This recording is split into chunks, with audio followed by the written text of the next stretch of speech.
there, subscribe to this channel.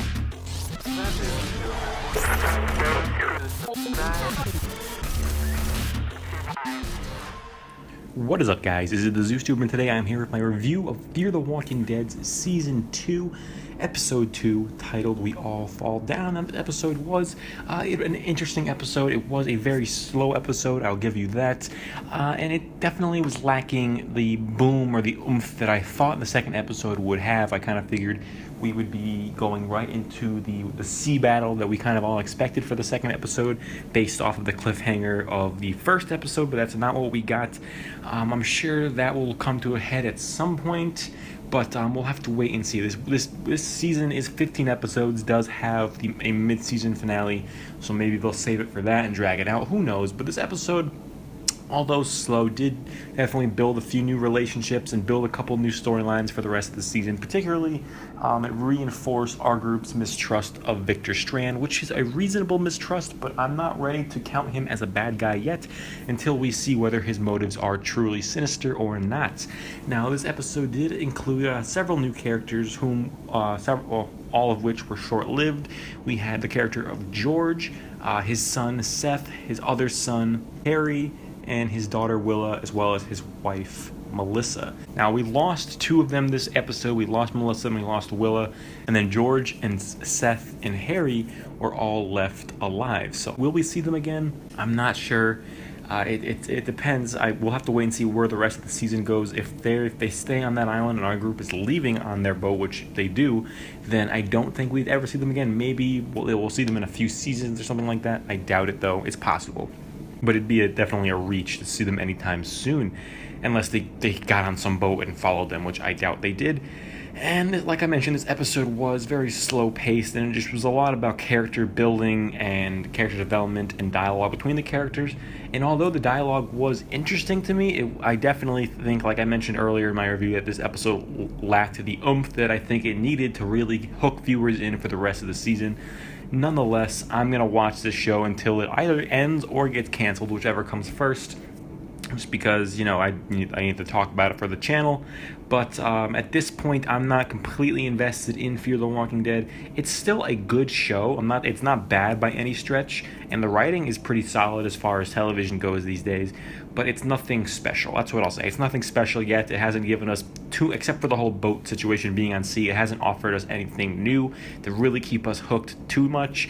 And if you like the show a lot, good for you. I do like it, don't get me wrong. I'm on board with the show, but I'm not as hooked as I am in the original show, and that's just because we've gotten to know our other main group better, and they've been fleshed out more to this point. So I think we've been through so much over the past 6 years with the main cast of The Walking Dead, where it's kind of hard for us as viewers to give our hearts to a new group of characters who, to us viewers, are making stupid decisions. Yes, I understand why they're making stupid decisions. It's because, they're still naive, they still have hope, and they're still not at the point where they're willing to give up on other human beings. So, to that extent, they're making stupid choices. I get it, but in terms of viewing, it's not always the most exciting, because we want to see, as viewers, we're spoiled by watching how badass our characters are in The Walking Dead. So when we see the characters on Fear the Walking Dead make these dumb decisions and kind of shy away from violence, it's kind of like, oh man, but I really wanted to see you kill that guy, which is kind of twisted in its own way, but you know what, that's just television today. That being said, I am enjoying a few of the characters. I love Victor Strand's character, and his whole storyline is one of the main reasons that I am looking forward to the upcoming episodes. It's because I want to see what we uncover about him. He's probably the most compelling character there is. I love him, and I love Nick at this point. All the other characters, I could take him or leave him. I do like Travis, because you can tell he's going to be our new Rick Grimes for this show. So you can expect that he'll be a badass at some point. How long that takes, we'll have to wait and see. I do like all the characters, but my two favorite right now are Nick and Strand. They have the most compelling storylines, and I think they are the most fun to watch on screen. And the scenes that they have, I think they steal the show. Especially when Strand is talking, I think he steals the scenes he's in, which is good, because he has a good, I think, Victor Strand, who is played by Coleman Domingo, he has a good on-screen presence.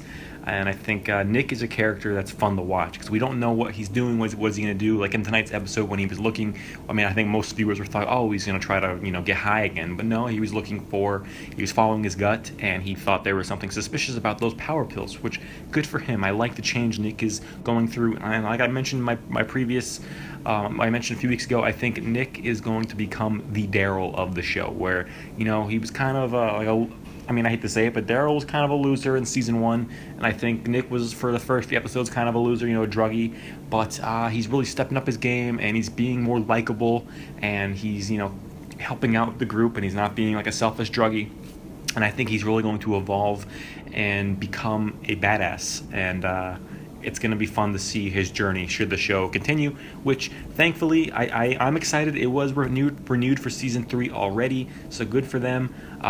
So yeah, this has been the ZeusTuber, guys. I give this episode a 4 out of 5 stars. I do think I did enjoy it more than the premiere, but it's still a little bit slow, but by the looks of next week, things should pick up drastically. So yeah, I think anyone out there who might be watching this review and you're still skeptical on whether or not you want to dive into the show, I'd say, yeah, give it a couple more episodes. If you have nothing better to do on a Sunday night, you might as well watch, just because it's television and it exists in our world of Fear the Walking Dead, it exists in the world of The Walking Dead. So to that extent, it's kind of like an expansion of that. So in that sense, I do enjoy it, and I'm like, hey, it's cool to watch these characters and know that our main group is in Georgia, doing whatever they're doing pre-Rick waking up, or they'll eventually catch up and so forth. But yeah, this has been the ZeusTuber. Remember to rate, comment, and subscribe, and have yourselves a wonderful day.